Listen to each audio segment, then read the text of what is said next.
Welcome to the Next Level Facebook Ads Podcast with Phil Graham. We help you master Facebook ads and give you an unfair advantage over your competition. Are you ready? Let's go. Hey everybody, welcome to the Next Level Facebook Ads Podcast, episode 425. I'm Phil Graham. Welcome to July 1st, 2025. Happy July. Hope you're excited for a beautiful month. I'm glad you're here because today I want to talk about how to fix your Facebook and Instagram ad funnel in 10 minutes. Now, I can't promise that everything gets fixed in just 10 minutes. I can't promise that it gets fixed ever because that would be a claim that scammers make. And I'm not a scammer, but is it possible that you might be able to fix it in 10 minutes? For some advertisers, yes. For some, it could take a lot longer, obviously. But the checklist that I want to share with you guys today should help a lot of you guys spot some of the most common funnel issues quickly. If you're not getting the result you want, it might not be your ads. Your ads are not the only problem or challenge. Your funnel might be broken. So I'll be walking you through a simple way we diagnose what's going on in an ad funnel and how we try and fix it without rebuilding everything from scratch, which could take a long time. Although sometimes we have to do that, but a lot of times we don't have to. So I'm going to teach you how to do that in today's episode. Before we dive into the content, if you guys are looking for any help with your ads, whether that is having somebody run them for you, which I love to do, or one-on-one coaching, which I also love to do. And I feel like it's the best way in the world to learn, whether you're learning more about your ads, marketing, or AI. I love teaching that stuff. So for any of those things, you can go to my website, philgrahamdigital.com, or you can DM me on Instagram at philgrahamdigital. We can set up a short Zoom call and connect. So I want to dive right in because maybe you've got some ads running or you have been running them and you get a lot of clicks, but you're not getting any sales. You're not really getting the results you want. Or maybe your retargeting isn't converting. If that's the case, there's a good chance it's your funnel. Now, you also want to make sure that it's not your ads. You want to look at a lot of different data points, but there's a lot of situations where it could be the funnel. And so today I'm going to kind of break down what we do to identify what's going on in a funnel and what you should be looking for. So a quick funnel breakdown is this. A simple ad funnel is about reaching cold traffic, which is people that are new to you. They haven't heard of you. They haven't been marketed to by you yet. They're cold traffic. So you've got your cold traffic. You've got your warm traffic, which is also called retargeting. And there's different levels of that. There could be some people that have just engaged, but they never converted. And then you've got the third level, which is what would be considered hot traffic. Maybe they, put something into your shopping cart and then abandoned the cart, or they became a lead, or they visited a specific page for a product or to join a webinar or something like that. Those are three very different types of people. And each of those stages needs its own creative. It needs its own messaging. And so that can all be super important. So a funnel will comprise of your cold traffic, your warm, and your hot traffic, all three of those things. So one of the first things we look at is symptoms when we're diagnosing a funnel. So I want to talk about three common symptoms and what they mean. So number one, maybe you're getting a lot of clicks on your ads, but no conversions. That is something that's very common. Now, I have to look at a lot of factors because in that scenario, it could be a problem with what you're saying in the ad or targeting, but let's say it's not. Then a lot of times you might be misleading people, whether it's in your ad or on your landing page. Sometimes the landing page that you send people to from the ad, like let's say you have a really good click-through rate and it's doing great, but they're just not converting. You want to look at the page you're sending people to, because a lot of times it might not really match the expectations of the people that clicked there.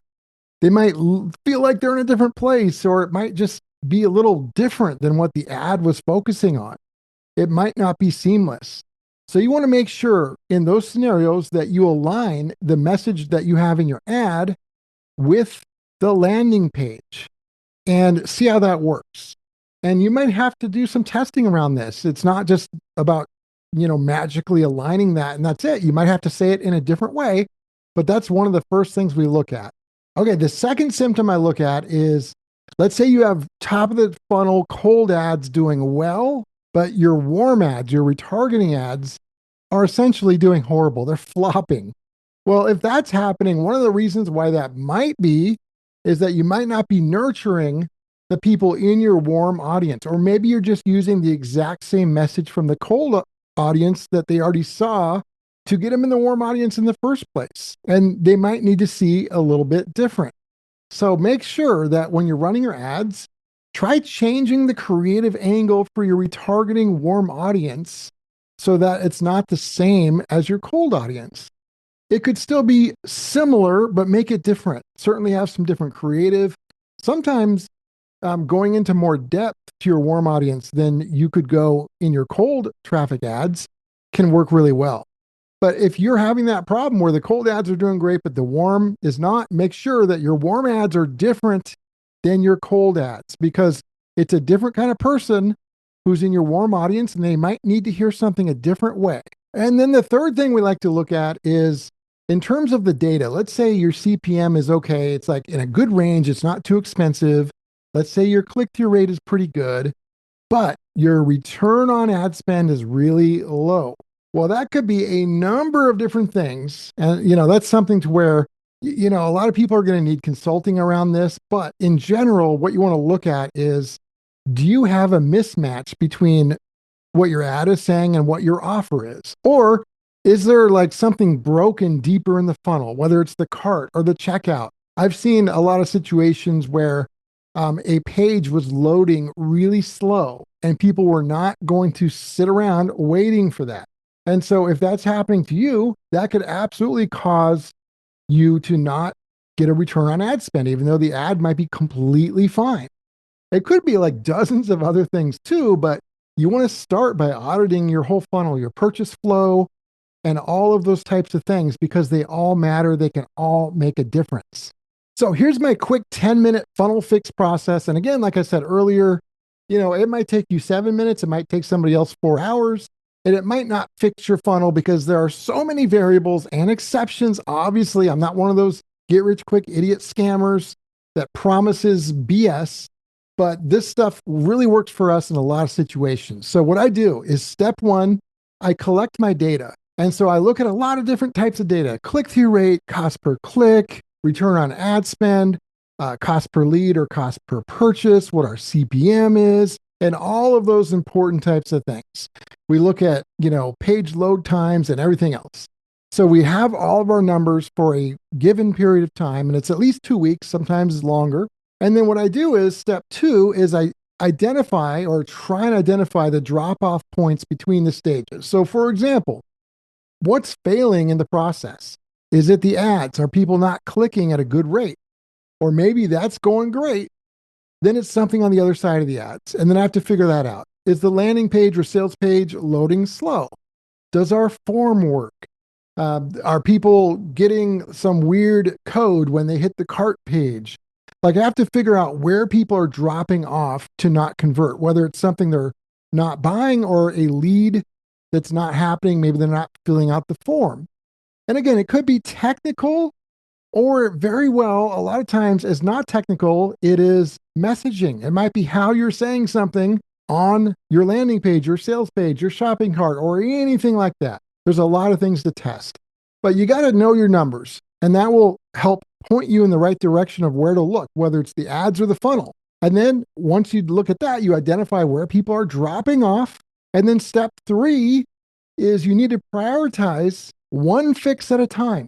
Because if you do like 10 different things, you're not going to know what made the difference. But if you work on one fix, then you can look at the data and see, did that do worse or did it do better?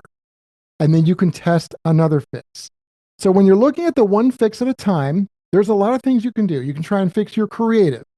You can try and fix your offer, your pricing, your landing page. Even on your landing page or your sales page, you could be trying to adjust one thing on that page, like a headline or a new video. But there's like 1,000 things you could do here, but you want to do one at a time. And that's where it takes a lot longer, obviously, than 10 minutes. The process, though, of what you want to fix can take 10 minutes. And then you execute it, put it into action. And then you keep going through this process as you get more data. So that's the basic funnel fix process. You need to know your data and know how to read it. You need to identify where people are dropping off, where are they leaving the funnel, and why, and then start fixing it. Prioritize one fix at a time. Let it run for at least a couple weeks and then reevaluate that data and then start with the next fix and the next one and then follow the data to make better decisions. So small funnel tweaks like this can a lot of times bring better results than completely starting over and just abandoning everything. So before you change your budget or completely eliminate or ditch your campaign, make sure you check your funnel first because it could be your funnel that's an issue. And as always, just a reminder, it's always important to point out that every business is unique. Results can vary. There's no guaranteed outcomes. So always keep that in mind. So my friends, I hope that was helpful. I invite you guys to audit your own funnel today using this framework that I described. If you need help or you have questions, of course, you can reach out. philgrahamdigital.com is the website, or you can DM me on Instagram at philgrahamdigital. Let's connect. Episode 425 is in the books. I hope you guys have a great rest of your day here on July 1st, and I'll talk to you on next week's episode. Peace out. Thanks for listening to the Next Level Facebook Ads Podcast. Please remember to subscribe and share this with all your friends. For show notes, more tips, and to learn more about Phil, please visit philgrahamdigital.com/podcast.